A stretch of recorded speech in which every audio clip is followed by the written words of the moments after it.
The New York Jets are going to be featured on Hard Knocks this year, and I'm going to be telling you guys some things that you need to be paying close attention to during this year's edition of Hard Knocks. Now, obviously, the first one is going to be Aaron Rodgers. Everybody knows that Aaron Rodgers is one of the best quarterbacks to ever play this game, and it's going to be a little odd watching him suit up for a different team this season. And plus, he's also going to have a different number. But I'm interested in seeing how he's going to be responding to this adjustment behind the scenes, because Aaron Rodgers is really unique. He has a really unique outlook on life and some really interesting perspectives on a lot of different topics. And I think that the young roster has gravitated towards Aaron Rodgers. We've been hearing a lot of great things about his relationship and the development that he's making with these receivers. And these players wanted Aaron Rodgers. Like, they was really happy when Aaron Rodgers got traded to the Big Apple. So in Hard Knocks, I want to see how Aaron Rodgers is when the lights are off, even though the lights are going to be following him around with the camera crew. But you guys get what I'm trying to say. I want to see who Aaron Rodgers is more off the field, because we really don't get to see how he goes about his every day-to-day routine, how he wakes up in the morning, what he does. So I really want to get a personal perspective about Aaron Rodgers' life. Maybe the media would change their narrative about Aaron Rodgers. So I want to see how Aaron Rodgers is handling this adjustment, going from a small market to a big market, from Green Bay, Wisconsin to New York. So the next thing is that Breece Hall, remember him? He was probably the best rookie running back in the league prior to tearing his ACL. And a lot of us fantasy owners, we were really hurt when it happened. So I want to see if Hard Knocks is going to put a lot of camera time on Breece Hall making his recovery from that ACL injury, because it's not like Breece Hall is just this no-name anybody. It's like this dude was going off last year. He was about to win Offensive Rookie of the Year. And then he ends up tearing his ACL, missing the remainder of his rookie season. Like, we got to see how Breece Hall is coming when it goes to his recovery, man. Because running backs coming off ACL injuries, sometimes it could take them a year or two to get back to what they used to be. You know what some people say? You're never the same when you come off an ACL injury. Adrian Peterson is the only anomaly. So we got to get some camera time, and we need to see Breece Hall and how that rehab is going with that ACL injury. Next up is going to be Sauce Gardner, man. Everybody loves Sauce Gardner. Even though if you're a Seattle Seahawks fan, you probably don't like Sauce Gardner because you feel like Tariq Woolen got robbed. But Sauce Gardner is a very entertaining personality. I be watching a lot of his streams on Twitch when he be playing NBA 2K and GTA 5.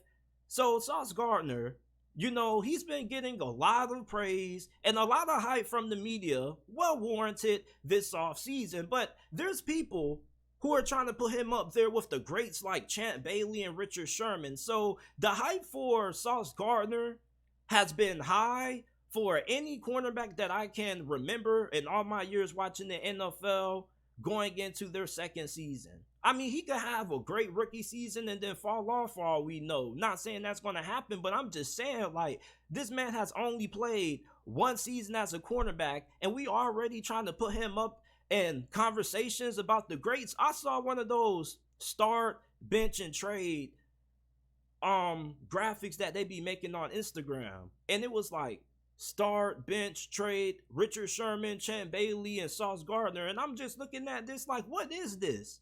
Sauce Gardner should not be up here.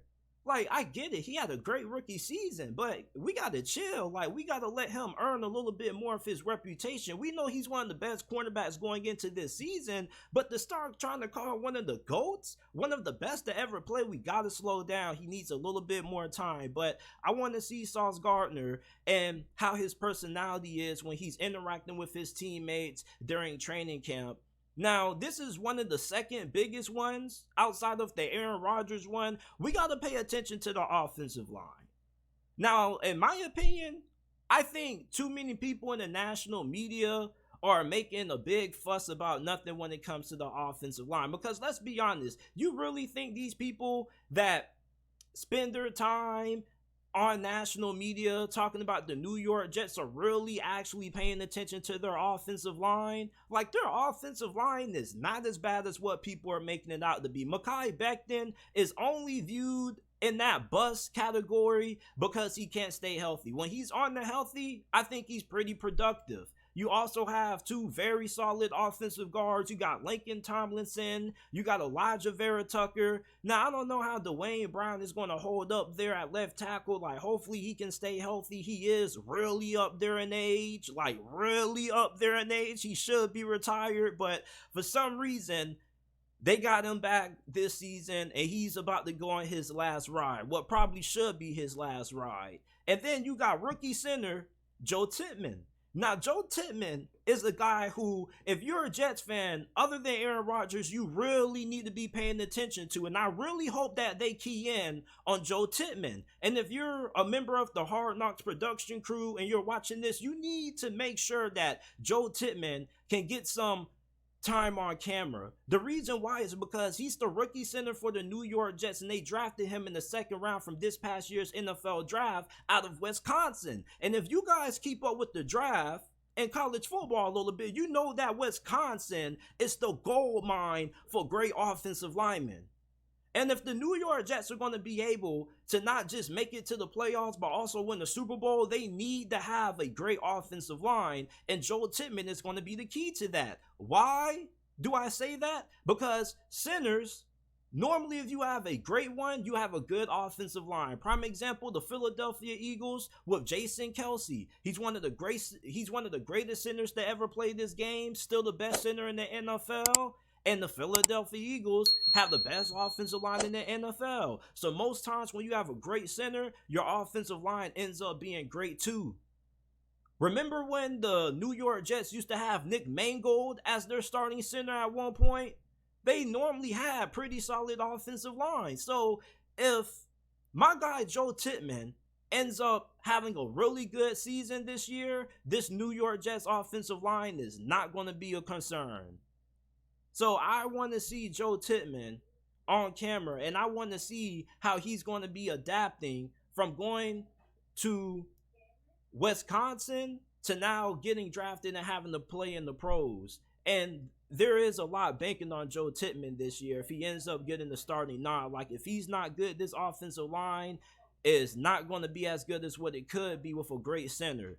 Now, Robert Saleh, he's the next person that I'm going to be interested in seeing how he looks on Hard Knocks, man. Because one thing about Robert Saleh, this dude is a fantastic motivator of men. He's a great leader. And he's one of those coaches who knows how to get you excited for a game. He knows how to get your adrenaline flowing. And I think that he handled the Zach Wilson situation pretty well. Because with the Zach Wilson incident, he could have potentially ended up losing the locker room.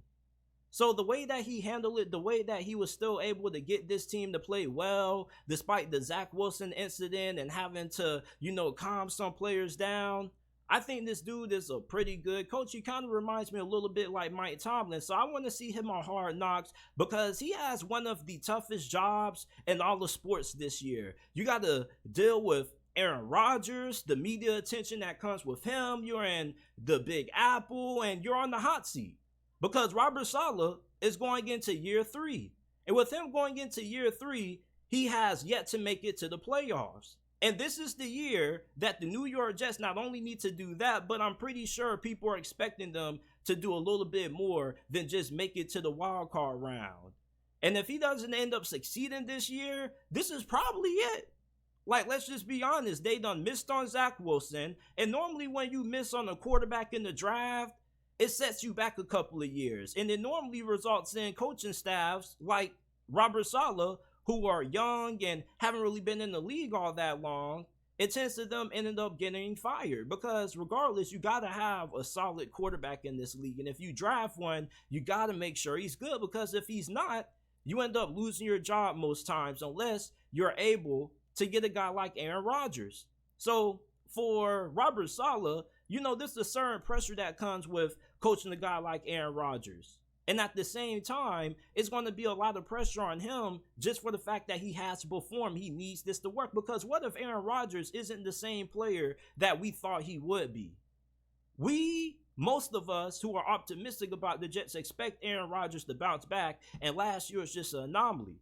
Now, are the Jets probably going to get the Aaron Rodgers that won back-to-back MVPs? I don't know. But with Robert Saleh being the head coach, he probably is going to be able to get Aaron Rodgers motivated, and I want to see how he interacts with Aaron Rodgers. Because I don't really feel like Todd Bowles and Tom Brady last year really had good interactions on the sidelines. I didn't really see them talk all that much at all, and at least in my opinion. So when I look at Robert Saleh, I want to see how he's going to handle the high expectations and all the media attention. And lastly, I gotta see what the hell Zach Wilson is going to be doing, man, because this dude went through a lot last season. A lot. I mean, he got booed by the fans on Thursday Night Football. Do y'all remember that? And you gotta remember that Zach Wilson went from dominating that BYU to struggling his last couple of years. And one thing about that New York media, it can really get to a guy mentally like Zach Wilson. This dude is young.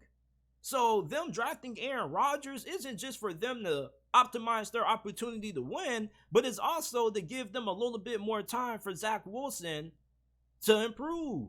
Let's face it, Zach Wilson was never supposed to start week one. At least he didn't look like he was capable of being the starting quarterback in the league, at least from what we've seen the last couple of years.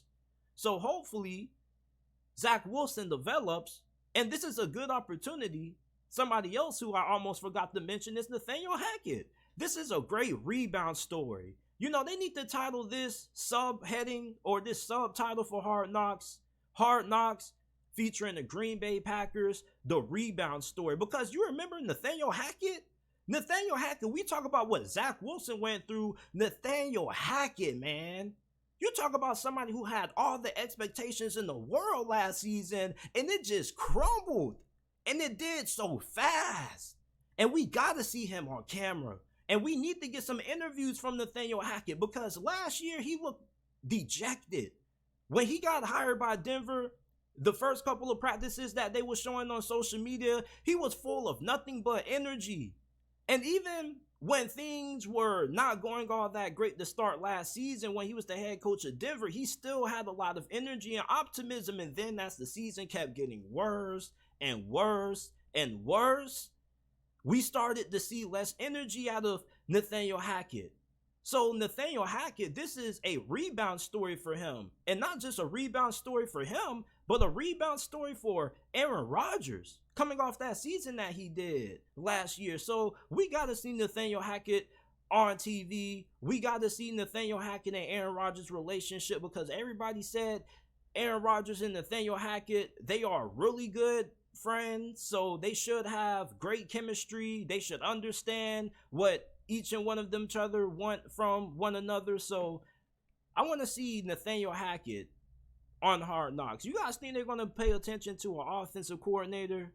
I don't know if offensive coordinators have really been featured in the past, but normally they do give the camera time to the guys who have like a lot of personality, and Nathaniel Hackett has a lot of personality. So this is my rant about the things that I'm looking forward to seeing on Hard Knocks. I know they're not going to have all these players featured heavily, but I would at least like to see a lot of Joe Tittman and Zach Wilson.